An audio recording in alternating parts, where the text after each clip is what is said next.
Mr. Tharman also elaborated on the billion-dollar package being given to public transport operators to boost their bus fleets. He said any profits from that will go back to the government. The operators' accounts will be scrutinized and the funding cut if necessary.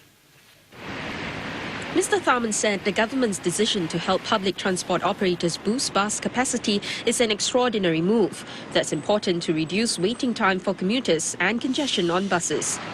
Out of the $1.1 billion package, $280 million is for the purchase of 550 buses over the next 5 years.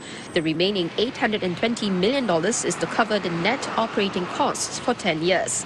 He said the 550 additional buses is projected to be a loss-making operation, so the package is expected to cover the losses. But the government will ensure the investment leads to improved service levels for commuters and not contribute to the profits of operators.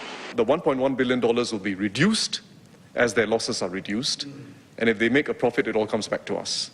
So none of the $1.1 billion will go towards profits for the public transport operators. It will be ring-fenced, it will be scrutinized, their accounts will be scrutinized. We'll be paying according to what the costs actually are, right? There's a review at 5 years to check the parameters for the agreement.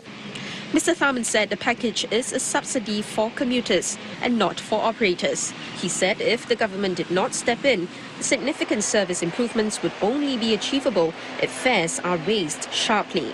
Operators' fare revenues would have to go up by about 12 to 13%. This would translate into an increase in fares of about 15 cents per journey. Mr. Tharman said despite the government package, regular and incremental fare increases will continue to be necessary as wages and operating costs rise so that the bus industry can stay financially viable.